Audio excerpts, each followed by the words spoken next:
உடன் பணத்துக்கு ரூபாய் 30,000 செலுத்தி பெறக்கூடிய கையடக்க தொலைபேசி ஒன்றை முதலில் ரூபாய் 12,000 செலுத்தியும் மீதியை 36% வருட வட்டியுடனான 15 சமமாத தவணை கட்டணங்களாக செலுத்தியும் குறைந்து செல்லும் மீதியில் வட்டி கணிக்கும் முறையில் பெற்றுக்கொள்ளலாம்.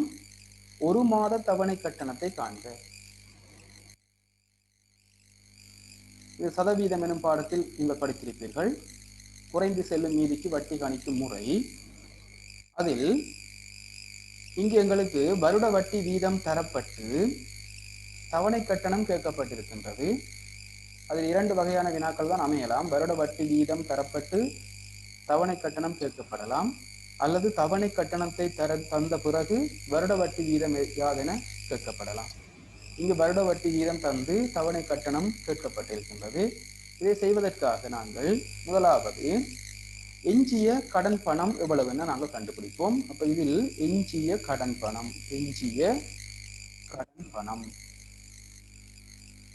அவ்வாறு பார்க்கும்போது 30,000 ரூபாய் பெறுமதியான அந்த கையடக்க தொலைபேசியை ஆரம்பத்தில் 12,000 ரூபாயினை செலுத்தி இருக்கின்றார். ஆகவே எஞ்சிய கடன் பணம் 30,000 12,000 கழித்தல் வேண்டும். அது 18,000. அடுத்ததாக நாங்கள் காண வேண்டியது மொத்த வட்டி. அதனை கண்டுபிடிப்போம். அல்லது நாங்கள் இந்த 7 ஸ்டெப் இருக்கு, அதை போட்டும் செய்யலாம். அல்லது எஞ்சிய கடன் பணம். அடுத்தது நாங்கள் காண வேண்டியது ஒரு மாத கடன் பணம். ஒரு மாத கடன் பணம் என்றால் இந்த 18,000-னை 15 சம மாதங்களாக செலுத்த வேண்டும். ஆகவே 15 வகுத்தல் வேண்டும்.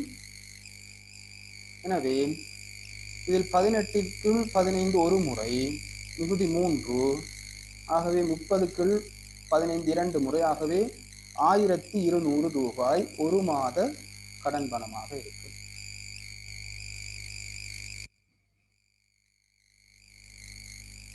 அடுத்ததாக அந்த ஒரு மாத கடன் பணத்திற்கான வட்டியை நாங்கள் காணுதல் வேண்டும். அதாவது ஒரு மாத கடன் பணத்திற்கான ஒரு மாத வட்டி, இதைத்தான் நாங்கள் மாத அலகுக்கான ஒரு மாத வட்டி என்று சொல்லுவோம். இந்த ஒரு மாத கடன் பணத்துக்கு தான் இன்னும் ஒரு பெயர் இருக்குது, மாத அலகு என படித்திருப்பீர்கள். இந்த ஒரு மாத கடன் பணத்திற்கான ஒரு மாத வட்டி 1,200க்கான வருட வட்டி என்பது 100ன் மேல் 36. ஒரு மாத வட்டி தான் நாங்கள் காணுதல் வேண்டும். ஆகவே இதை 12 வகுத்தல் வேண்டும், அல்லது 12 1 பெருக்கல் வேண்டும். ஏனென்றால் இந்த 1,200 தர 100ன் மேல் 36 என்பது ஒரு வருடத்திற்கான 1,200 ரூபாய்க்கான வட்டி வரும். ஒரு மாத வட்டி காண்பதற்கு அதனை 12 1 பெருக்குதல் வேண்டும். இதனை நாங்கள் இயன்றளவு சுருக்கி விடுவோம். இந்த 100ல் உள்ள 2 பூஜ்ஜியத்தையும் 1,200ல் உள்ள 2 பூஜ்ஜியத்தையும் வெட்டலாம். 100 வகுக்கும் போது இந்த 12ஐயும் இந்த 12ஐயும் சுருக்க முடியும். ஆகவே ரூபாய் 36. ஒரு மாத கடன் பணத்திற்கான ஒரு மாத வட்டி 36 ரூபாய். அடுத்ததாக மாத அலகுகளின் எண்ணிக்கை காண்தல் வேண்டும். அதுக்கு மாத அலகுகளின் எண்ணிக்கை, இதுக்கு வசனம் எழுதித்தான் செய்ய வேண்டும். இங்கு 15 மாதங்களாக இருப்பதனால் மாத அலகுகளின் எண்ணிக்கைக்கு சமன்பாடு எண் சக 1/2, அதாவது 15வது முக்கோணம் தான் எங்களுக்கு இங்கு தேவை. ஆகவே எண்ணுக்கு பதிலாக 15, ஆகவே எண் சக 1 என்பது எண்ணுக்கு 15 என்றால் எண் சக 1 என்பது 16. ஆகவே 15 தர 16ன் கீழ் 2. இந்த 2ஐயும் இந்த 16ஐயும் சுருக்கும் போது 8. ஆகவே 15 8 பெருக்கும் போது 120 மாத அலகுகள். 120 மாத அலகுகள். அடுத்ததாக நாங்கள் மொத்த வட்டி. அடுத்ததாக நாங்கள் காண வேண்டியது மொத்த வட்டி.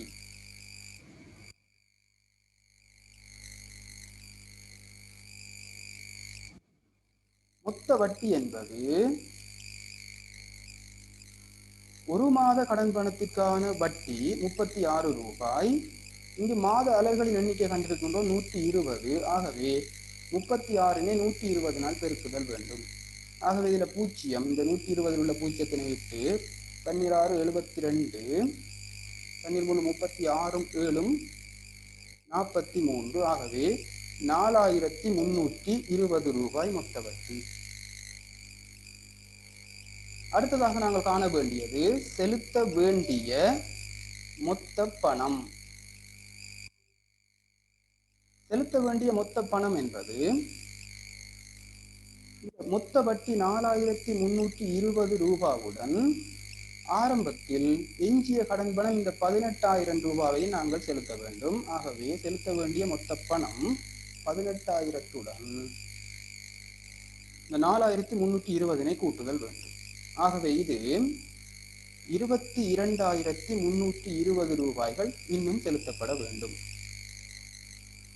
இப்ப தவணை கட்டணம் இதுதான் கடைசி வினா. தவணை கட்டணம் இந்த 22,320 ரூபாவையும் 15 தவணைகளில் செலுத்த வேண்டும். ஆகவே 22,320 15 வகுத்தல் வேண்டும். அவ்வாறு வகுக்கும் போது 1,488 ரூபாய் இதுதான் ஒரு மாத தவணை கட்டணம். 15 மாதங்களும் அவர் 1,488 செலுத்தும் போது அவர் இந்த 18,000 எஞ்சிய கடன் பணத்தினையும் அத்துடன் இந்த மொத்த வட்டி 4,320 செலுத்தி முடிக்கலாம். ஆகவே தவணை கட்டணத்தின் பெறுமானம் 1,488 ரூபாய். இரண்டாவது வினாவினை அவதானிப்போம்.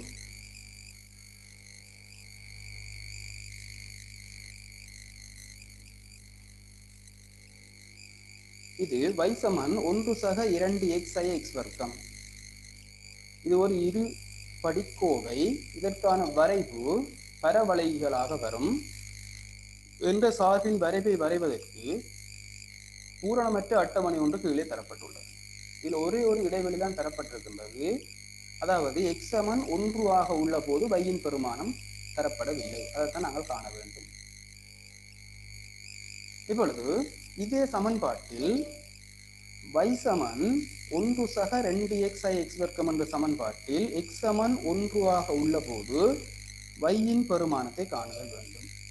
1 - 2x வர்க்கம். இங்கு 1 - 2 தர x-க்கு பதிலாக 1, இது 1-இன் வர்க்கம். ஆகவே இது 1 - 2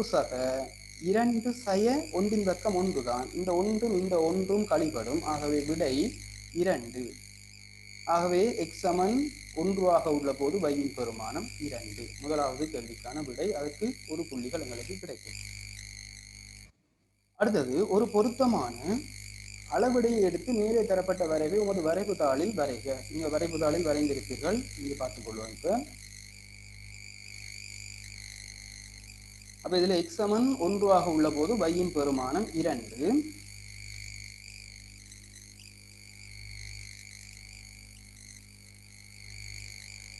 ஆகவே இந்த இடத்தில் நாங்கள் 2-னை போட்டுக் கொள்ளலாம். இப்பொழுது இதில் அவதானியங்கள் அச்சுக்களை நாங்கள் போடுவதற்கு முதல் இங்கு x-ல் அதி குறைந்த பெறுமானம் -2. எனவே இந்த இடத்தில் நாங்கள் -2 போடுவோம். அப்ப இதில் -1 10 சிறு பிரிவுகளை ஒரு அலகுகளாக எடுக்கலாம். அப்ப இது 0. அப்ப எங்கு 0 வருதோ அந்த இடத்தில் நாங்கள் y அச்சினை வரைதல் வேண்டும். அப்ப y அச்சு வரைய வேண்டிய இடத்தை நாங்கள் கண்டுபிடித்திருக்கின்றோம். ஆகவே இந்த இடத்தில் நாங்கள் y அச்சினை வரைவோம்.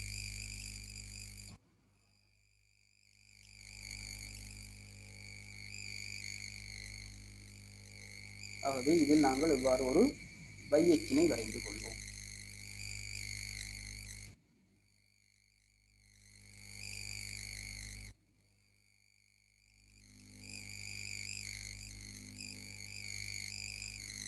அவ்வாறு y அச்சினை வரைந்து கொள்வோம். இதை நாங்கள் இவ்வாறு அம்புக்குறியை இட்டு அது y என்று குறித்துக் கொள்ளலாம்.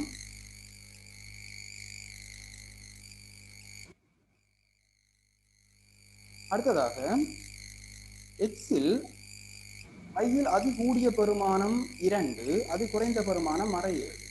ஆகவே நாங்கள் x அச்சினை எந்த இடத்தில் இடலாம் என கண்டுபிடிப்பதற்காக இதில் அதிகூடிய பெருமானம் 2. ஆகவே இங்கு 2 என்றால் அடுத்த சிறு பிரிவுகளை விட்டு இதில் 1, அப்போது இங்குதான் 0 வரும்.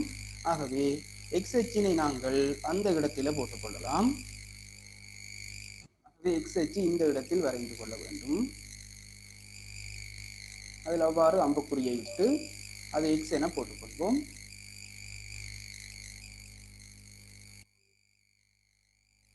இப்படி ஒரு ஆள்கூட்டு தளத்தில் மற்ற புள்ளிகளை இப்ப குறித்துக் கொள்ளலாம். ஆகவே இங்கு 10 சிறு சதுரங்களை எடுத்து இங்கே 1, இதில் 2, இங்கு 3, 4, 5 தேவையான அளவு போட்டுக்கொள்ளலாம். இதுல 0, இதுல மறை 1, அடுத்த 10 சிறு சதுரங்களை விட்டு இதில் மறை 2, இங்கால் வேணுமென்றால் மறை 3ஐயும் போடலாம். அதே போல வையச்சி வழியே மேல் நோக்கி பார்ப்போம். இதில் நேர் 1, அடுத்தது நேர் 2, அது வரைக்கும் தான் தேவை எங்களுக்கு. அங்கால 3 வரைக்கும் வேணுமென்றால் போடலாம். அதே போல இங்கே மறை 1, இதில் மறை 2, 10 சிறு சதுரம் விட்டு மறை 3, இவ்வாறு எங்களுக்கு மறை 7 வரைக்கும் தேவை. மறை 4, மறை 5,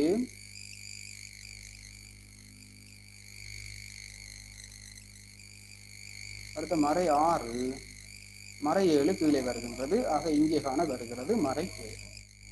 இந்த ஆள்கூட்டு தளத்தை நாங்கள் இவ்வாறு 10 சிறு சதுரங்களை ஒரு அலகாக எடுத்து இவ்வாறு ஒரு ஆள்கூட்டு தளத்தை பொருத்தமானவாறு வரைந்திருந்தால் அதற்கு மாத்திரம் எங்களுக்கு ஒரு புள்ளிகள் பரீட்சையில் கிடைக்கும்.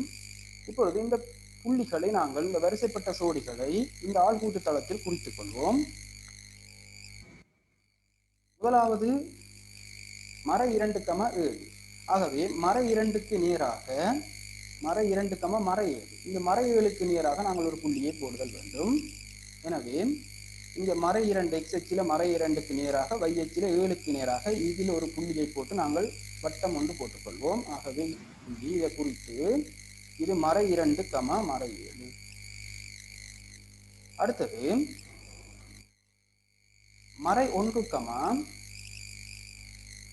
மறை 2, மறை 1, மறை 2. ஆகவே மறை 1க்கு நேராக எக்ஸ் அச்சில மறை 1க்கு நேராக y அச்சில மறை 2க்கு நேராக இதில் ஒரு புள்ளியை போட்டு குறித்துக் கொள்வோம். ஆக மறை 1, மறை 2 இந்த புள்ளி. அடுத்த புள்ளி 0, 1. 0, 1 என்பது எக்ஸ் அச்சில 0க்கு நேராக வையில 1க்கு நேராக நாங்கள் ஒரு புள்ளியை போட்டு குறித்துக் கொள்வோம். ஆகவே இந்த புள்ளி தான் 0, 1 அவ்வாறு குறித்துக் கொள்வோம். அடுத்தது 1, 2. 1க்கு நேராக இங்கே 2க்கு நேராக ஒரு புள்ளியை போட்டு குறித்துக் கொள்வோம். அடுத்தது 2, 1 இந்த புள்ளி. அடுத்த 3, மறை 2 இதில் ஒரு புள்ளியை போட்டு வட்டம் போடுங்கள். அடுத்த 4, மறை 7 இறுதி புள்ளி. 4, மறை 7. ஆகவே 4க்கு நேராக இங்கு மறை 7க்கு நேராக இவ்வாறு ஒரு புள்ளி. இந்த 7 ஆள்கூறுகளையும் குறிப்பதற்கு உங்களுக்கு பரீட்சையில் ஒரு புள்ளிகள் வழங்கப்படும். இப்பொழுது இதை நாங்கள் ஒரு பரும்படி வரைப்பு, அதாவது பரவளை ஒன்று அடிமட்டத்தை வைத்து வரையாமல் நேர்கோடாக வரையாது நாங்கள் பரவளையை நாங்கள் கையினாலே வரைந்து கொள்ள வேண்டும். இவ்வாறு ஒரு பரவளை இதில் வரையும் போது இவ்வாறு நான் சீராக வராது, நீங்கள் சரியாக வரைந்திருக்க வேண்டும். அவ்வாறு ஒரு வரைப்பு.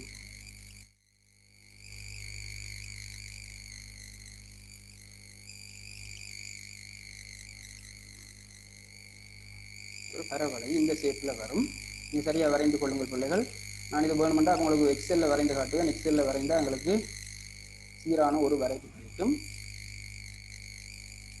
இதில் வரையும் போது எங்களுக்கு அப்படி சீரான ஒரு வரைப்பு வராது. சரி, அவ்வாறு ஒரு வரைப்பு இந்த ஷேப்பில் ஒரு வரைப்பு வந்தால் சரி. அடிமட்டங்களை வைக்காமல் அப்படி அந்த ஷேப்பில் ஒரு வரைப்பு வரைந்து கொள்ளுங்கள். உங்களுக்கு இன்னும் ஒரு புள்ளி கிடைக்கும். ஆகவே இந்த வரைவு தாளில் உங்களுக்கு கிடைக்கிற ஆகக்கூடிய புள்ளிகள் 3 புள்ளிகளாக இருக்கும். இப்பொழுது அடுத்த வினாவினை அவதானிப்போம். வரைவை பயன்படுத்தி சமச்சீர் அச்சின் சமன்பாட்டை எழுதுக. இங்கு சமச்சீர் அச்சினை நாங்கள் வரைந்து காட்டிக்கொள்வோம். இங்கு சமச்சீர் அச்சு என்பது ஒரு புள்ளிக்கோடு அல்லது நேர்கோட்டினால் அவ்வாறு வரைந்து காட்ட முடியும் சமச்சீர் அச்சினை. ஆகவே சமச்சீர் அச்சு இங்கு நான் வரைந்து காட்டுகிறேன், இதுதான் சமச்சீர் அச்சு.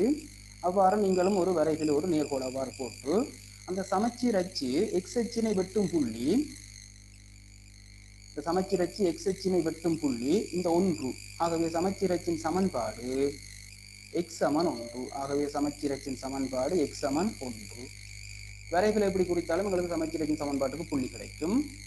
அல்லது நீங்கள் அந்த கேட்கப்பட்ட கேள்விக்கான விடையாக இரண்டாவது வினாவுக்கு இல்லை முதலாவது பீப்பாட்டில் முதலாவது வினாவுக்கு பீப்பாட்டில் முதலாவது வினாவுக்கான விடை எக்ஸ் சமன் 1 அவ்வாறு எழுதியிருந்தால் உங்களுக்கு ஒரு புள்ளி கிடைக்கும். இரண்டாவது வினா பீப்பாட்டில் மேலே தரப்பட்ட வரைவை y சமன் சய எக்ஸ் சய a முழுவதின் வர்க்கம் சக b எனும் வடிவில் எழுதுக. இந்த வடிவத்தில் எழுத எங்களுக்கு தெரிய வேண்டும். இவ்வாறான கேள்வி அடிக்கடி வருவது. இங்கே அவதானித்துக் கொள்ளுங்கள். சமச்சீர் அச்சின் சமன்பாடு எக்ஸ் சமன் 1. இந்த எக்ஸ் சமன் 1, இந்த ஒன்றை நாங்கள் சமனுக்கு வலது பக்கம் கொண்டு வரும்போது எக்ஸ் சய 1 சமன் 0. இதுவும் சமச்சீர் அச்சின் சமன்பாடு தான். நாங்கள் இந்த சமன்பாடு எழுதுவதற்காக இந்த வடிவத்தில் சமச்சீர் அச்சின் சமன்பாடு எடுத்திருக்கின்றோம். அடுத்ததாக இங்கு உயர்வு பெருமானம் என்பது வையின் ஆகக்கூடிய பெருமானம், உயர்வு பெருமானம் 2. ஆக அதையும் எங்களுக்கு தேவை. ஆகவே உயர்வு பெருமானம் 2. ஆகவே சமன்பாடு y சமன் இந்த வடிவத்தில் தான் சமன்பாடு வரும். y சமன் எக்ஸ் சக a முழுவதின் வர்க்கம் சக b என்ற வடிவம் தான் அது. ஆகவே இங்கு எக்ஸ் சக ஏக்கு பதிலாகத்தான் இந்த எக்ஸ் வரப்போகின்றது. ஆகவே எக்ஸ் சய 1 முழுவதின் வர்க்கம், இந்த சக b என்பதுதான் உயர்வு பெருமானம் அல்லது இழிவு பெருமானம். இங்கு உயர்வு பெருமானம் 2. ஆகவே இங்கு சக 2 என வரும். இங்கு உயர்வு பெருமானமாக இருப்பதனால், உயர்வு பெருமானம் என்றால் எக்ஸ் வர்க்கத்தின் குணகம் மறை பெருமானமாக இருக்க வேண்டும். ஆகவே இதற்கு முன்னாலே ஒரு மறையை போட்டோம் என்றால் சரி. ஆகவே y சமன் சய எக்ஸ் சய 1 முழுவதின் வர்க்கம் சக 2. இதுதான் அந்த பீப்பாட்டில் இரண்டாம் வினாவுக்கான விடை. அடுத்த வினாவினை அவதானிப்போம். எக்ஸ் வர்க்கம் சய 2x சய 1 சமன் 0 நேர் மூலத்தை காண்க. இந்த வரைவில் இருந்து காண வேண்டும். நீங்கள் இருபடி சமன்பாட்டை கண்டவுடனே நாங்கள் அந்த காரணிப்படுத்தல் மூலம் அல்லது நிறைவேற்றமாக்கல் மூலம் சூத்திரத்தை பயன்படுத்தி தீர்த்து நீங்கள் விடை போட்டிருந்தால் பிழை. வரைவில் இருந்து வரைவை பயன்படுத்தி தான் நாங்கள் இதுக்கான தீர்வை கண்டெடுக்க வேண்டும். எவ்வாறு காணலாம் என்று பாருங்கள்.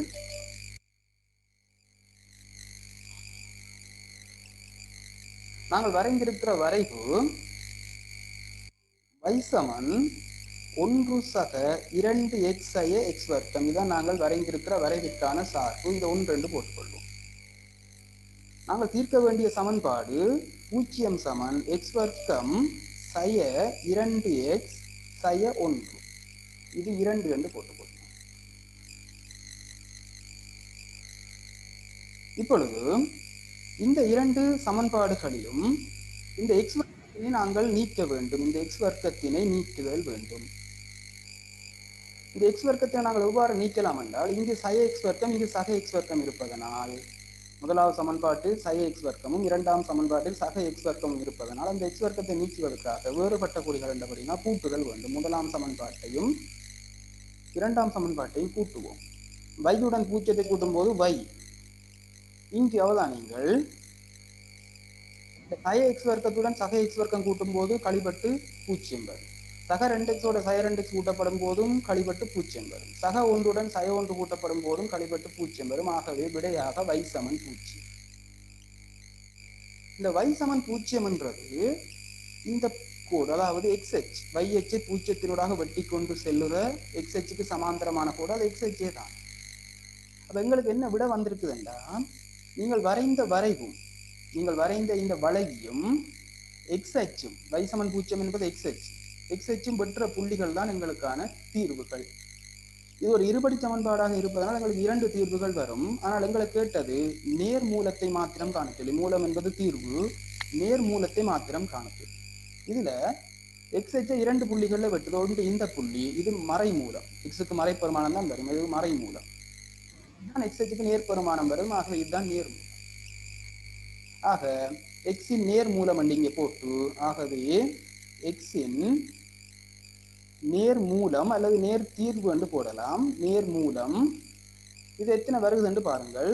இது 2.3, 2.2 2.3 உங்களுக்கு வரும்படியே போடுதல் வேண்டும். ஆகவே 2.3 இதுதான் அந்த மூன்றாவது கேள்விக்கான விடையாக இருக்கும். ஆகவே எக்ஸி நேர் மூலம் மாத்திரம் தான் கேட்டது. ஆகவே 2.3.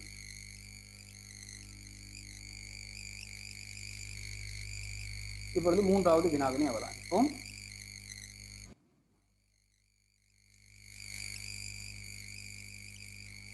அந்த மூன்றாவது வினாவில் முதலாவது சுருக்குக எக்ஸக ஒன்றின் கீழ் பை ஒரு அட்சர கணித பின்னம் அதை வகுக்க வேண்டும். 2 எக்ஸக ஒன்றின் கீழ் எக்ஸினால் வகுக்க வேண்டும். இப்போ இந்த எக்ஸக ஒன்றின் கீழ் பை இதை நாங்கள் காரணியாகத்தான் போடணும். அப்போ எக்ஸக ஒன்று கட்டாயம் பிராக்கெட் பண்ண வேணும். அரணக தரவாக்கும் போது அதாவது வகுத்தலை பெருக்கலாக்கும் போது இதை நிகர்மாறு 2 எக்ஸக ஒன்றின் எக்ஸ் என்பதை நிகர்மாறாக்கி போடுதல் வேண்டும். எக்ஸ் மேலே இருக்கும், இது 2 எக்ஸக ஒன்று கீழே வரும். இப்பொழுது இதனை நாங்கள் எக்ஸக ஒன்றையும் எக்ஸக ஒன்றையும் நாங்கள் சுருக்கலாம். எஞ்சியதை விட எழுதிக் கொள்ளுங்கள். சமன் மேலே தொகுதி எண்ணாக எக்ஸ் மாத்திரம்தான் உள்ளது.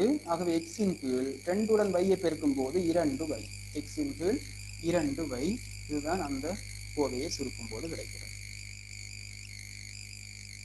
பி பாட்டை அவதானிப்போம்.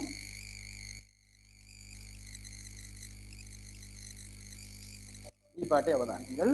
அதில் பி பாட்டை வாசிக்கும் போதே நீங்கள் அந்த எக்ஸ் பை என்பன என்ன என நாங்கள் முதல் அறிந்து அதுக்கு பிறகு நாங்கள் கேள்வியை வாசிக்கும் போது இலகுவாக இருக்கும். இங்கே எக்ஸ் என்பது பிள்ளைகளின் எண்ணிக்கை எக்ஸ். அப்ப அதுல பிள்ளைகளின் எண்ணிக்கை தான் எக்ஸ் என தரப்பட்டிருக்கின்றது. அதை நாங்கள் மிக கவனம் வச்சுக்கொள்ள வேண்டும். அடுத்து ஆப்பிள்களின் எண்ணிக்கை y, ஆப்பிள்களின் எண்ணிக்கை y என தரப்பட்டிருக்கின்றது.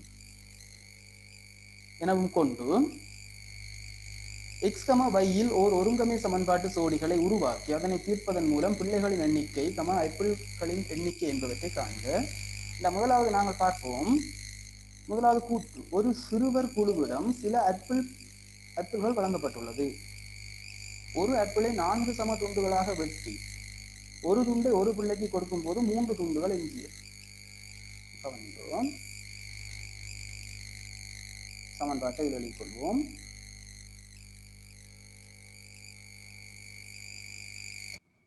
ஒரு ஆப்பிளை 4 சம துண்டுகளாக வெட்டி அதுல ஆப்பிள்களின் எண்ணிக்கை y. ஆகவே அந்த y எண்ணிக்கையான ஆப்பிள்களை 4 சம பகுதிகளாக பிரித்தோம் என்றால் உள்ள துண்டுகளின் எண்ணிக்கை 4. ஆப்பிள்களின் எண்ணிக்கை y, அதை 4 சிறு பிரிவுகளாக வெட்டுறோம் ஒரு பழத்தை. ஆகவே இப்பொழுது உள்ள ஆப்பிள் பழ துண்டுகளின் எண்ணிக்கை 4y ஆக இருக்கும். அந்த 4y எண்ணிக்கையான ஆப்பிள் பழ துண்டுகளை ஒரு துண்டை ஒரு பிள்ளைக்கு கொடுக்கும் போது 3 துண்டுகள் எஞ்சியது. அது பிள்ளைகளின் எண்ணிக்கை x. அப்ப ஒரு துண்டு ஒரு பிள்ளைக்கு கொடுத்தோமாக இருந்தால் x எண்ணிக்கையான துண்டுகள் கொடுக்கப்பட்டிருக்கும். கொடுக்கப்பட்ட பின்னர் 3 துண்டுகள் எஞ்சியது. ஆகவே கொடுக்கப்பட்ட பின்னர் 3 துண்டுகள் எஞ்சியது. ஆகவே இந்த 4y சமன் x-ஆக 3. ஆகவே இதிலிருந்து நாங்கள் வரக்கூடிய சமன்பாடு 4y சய x சமன் 3. இது முதலாம் சமன்பாடு. அடுத்த கூற்றை அவதானிங்கள். ஒரு ஆப்பிளை 3 சம துண்டுகளாக வெட்டி, இதே போல ஒரு ஆப்பிளை 3 சம துண்டுகளாக வெட்டினோமாக இருந்தால் அது 3 தர y அல்லது 3y என வரும். வெட்டி ஒரு துண்டை ஒரு பிள்ளைக்கு கொடுக்கும் போது 2 துண்டுகள் போதாமல் இருந்தது. ஒரு பிள்ளைக்கு ஒரு துண்டு கொடுத்தோம்னா x எண்ணிக்கையான பிள்ளைகளுக்கு x துண்டுகள் கொடுக்கப்பட்டிருக்கும். கொடுக்கப்பட்ட பிறகு 2 துண்டுகள் போதாமல் இருந்தது. ஆகவே இதிலும் பார்க்க 2 துண்டு எங்களுக்கு போதாது. ஆக பிள்ளைகளின் எண்ணிக்கை இங்கு அதிகம். துண்டு 3y பார்க்க x என்பது அதிகம். இவ்வளவு அதிகம் என்றால் 2 அதிகம். ஆகவே x-லிருந்து 2ஐ கழிக்கும் போதுதான் எங்களுக்கு 3y கிடைக்கும். ஆகவே இதை நாங்கள் ஒழுங்குபடுத்தும் போது 3y சய x சமன் சய 2. இது இரண்டாம் சமன்பாடு. இந்த 2 சமன்பாடுகளையும் நாங்கள் தீர்த்து x-னையும் y-னையும் காணுதல் வேண்டும். ஆகவே முதலாவது சமன்பாடு 4y சய x சமன் 3. இரண்டாவது சமன்பாடு 3y சய x சமன் மறை 2. இது முதலாம் சமன்பாடு, இது இரண்டாம் சமன்பாடு. இப்பொழுது இங்கு அவதானிங்கள்,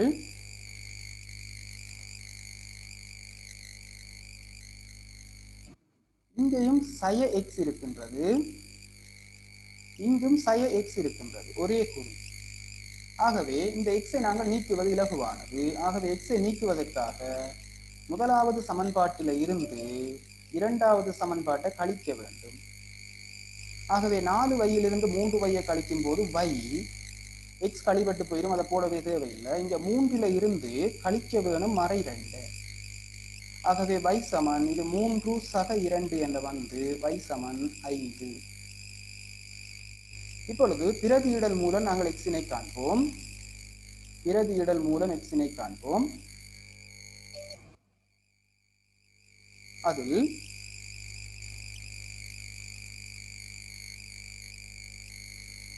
y சமன் 5 என முதலாவது சமன்பாடு அல்லது இரண்டாவது சமன்பாட்டை பிரதியிட முடியும். நான் முதலாவது சமன்பாட்டில் பிரதியிடுகிறேன். 1ல் பிரதியிடல்.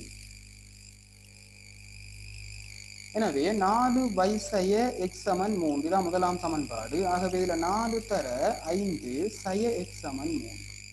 4 தர 5 என்பது 20 சய x சமன் 3. இதிலிருந்து x சமன் 20லிருந்து 3ஐ கழிக்க வேண்டும் 13. ஆகவே கீழே எழுத வேண்டும், x என்பது பாருங்கள், x என்பது பிள்ளைகளின் எண்ணிக்கை. ஆகவே பிள்ளைகளின் எண்ணிக்கை வசனத்தில் கட்டாயம் எழுத வேண்டும், அதுக்கு ஒரு மார்க்ஸ் வரும். பிள்ளைகளின் எண்ணிக்கை 17. y என்பது ஆப்பிள்களின் எண்ணிக்கை. ஆகவே ஆப்பிள்களின் எண்ணிக்கை அது 5. இப்போ இந்த விடை சரியான்றதை பார்த்துக் கொள்வோம். நாங்கள் 5 ஆப்பிள் பழங்களை ஒரு பழத்தை 4 துண்டுகளாக வெட்டினோம் என்றால் 20 துண்டுகள் வரும். அப்ப 20 துண்டுகளையும் 17 பிள்ளைகளுக்கும் ஒவ்வொன்று வீதம் கொடுக்கும் போது இன்னும் 3 துண்டுகள் எஞ்சிவிடும். ஆகவே அந்த கூட்டு சரி.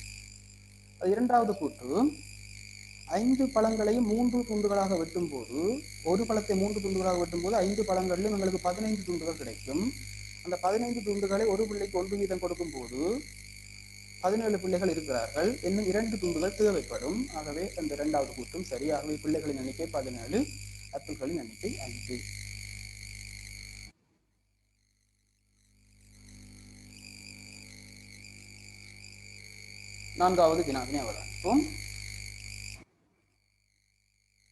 நான்காவது வினாவினை அவதானிப்போம்.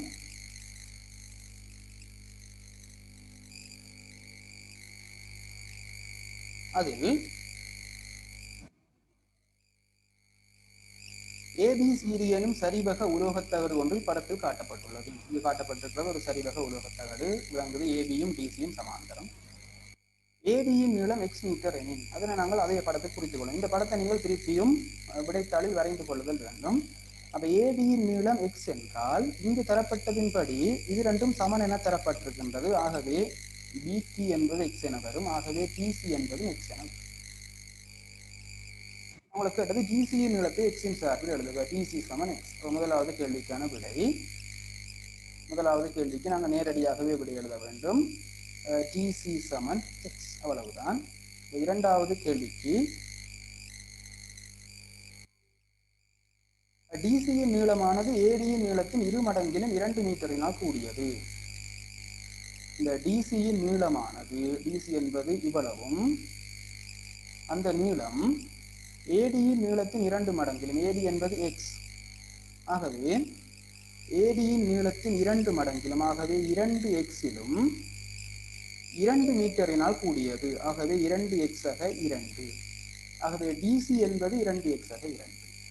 உங்களை கேட்டது டிடியின் நீளத்தை எக்ஸின் சார்பில் தருக.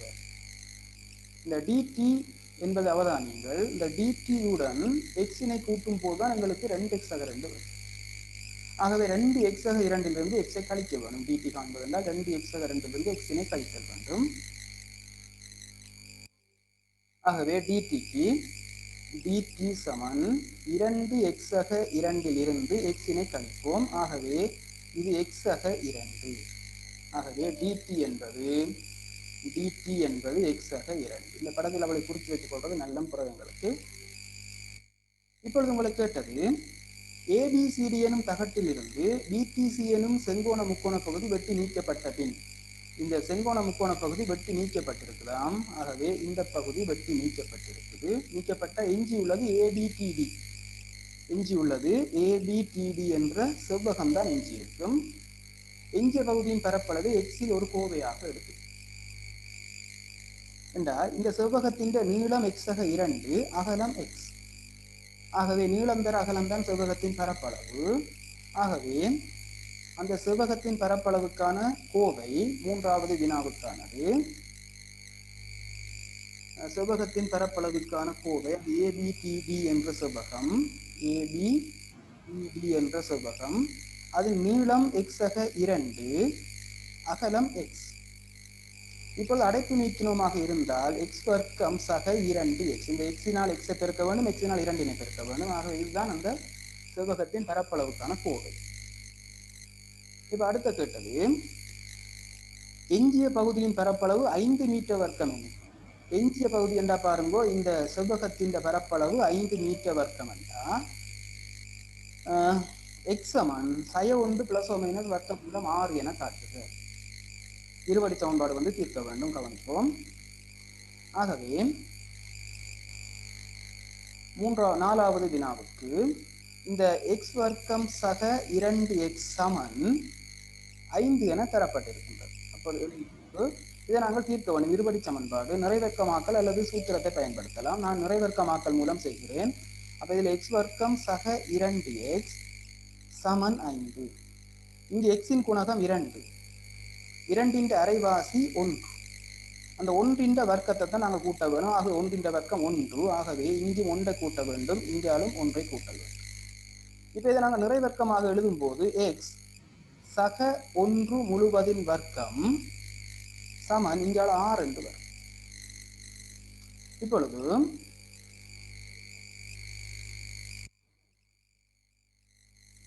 இந்த x சக 1 வர்க்கத்தை நாங்கள் விடும்போது இங்க சமனுக்கு வலது பக்கம் உள்ளதற்கு நாங்கள் பிளஸ் ஓ மைனஸ் போட்டு வர்க்க மூலம் போடுதல் வேண்டும். ஆகவே x சமன் சக 1 சமனுக்கு வலது பக்கம் வரும்போது சய 1 பிளஸ் ஓ மைனஸ் வர்க்க மூலம் 6 இதைத்தான் கேட்டிருக்கிறார்கள் என காட்ட சொல்லி. ஆகவே x சமன் சய 1 பிளஸ் ஓ மைனஸ் வர்க்க மூலம் 6. இப்பொழுது கேட்கப்பட்டிருக்கின்றது வர்க்க மூலம் 6 2.4 எனில் முழுத்தகட்டின் பரப்பளவு 6 மீட்டர் வர்க்கத்திலும் குறைவு என காட்டுக. அவதானியங்கள் வர்க்க மூலம் 6 2.4 என தரப்பட்டிருக்கின்றது.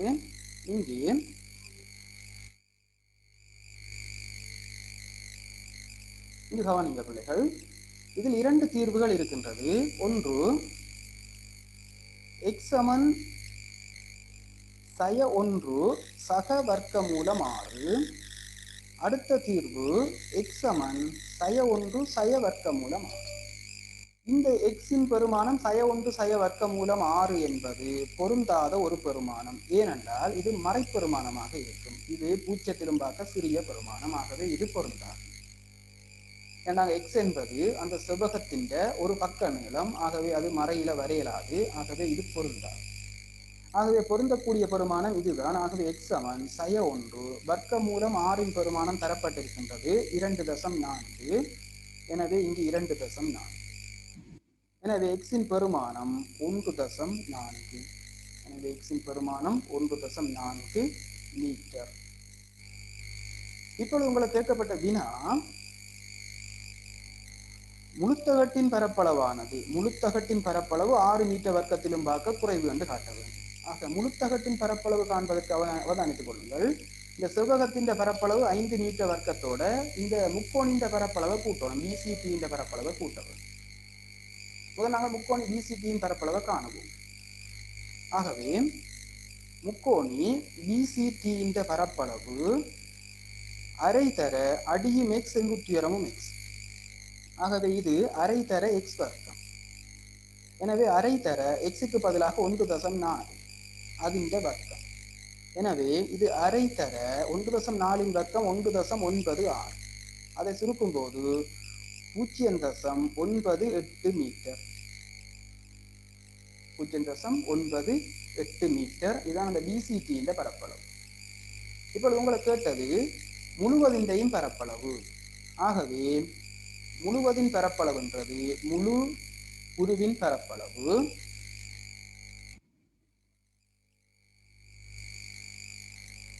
முழு உருவின் பரப்பளவு அதில் 0.98 அந்த செவ்வகத்தின் பரப்பளவு 5 என்று தரப்பட்டிருக்கிறது. 5 கூட்டுவோம். ஆகவே இது 5.98 மீட்டர் வரும். ஆகவே இந்த 5.98 என்றது 6லும் பார்க்க குறைவு என்று காட்டிவிட்டால் சரி, அவ்வளவுதான் கேட்டது. எனவே 5.98 என்பது அந்த முழு உருவத்தினை பரப்பளவு வருகிறது. அது 6லும் பார்க்க குறைவாக உள்ளது என்று இவ்வாறு காட்டிவிட்டோம் என்றால் இதான் அதுக்கான விடையாக.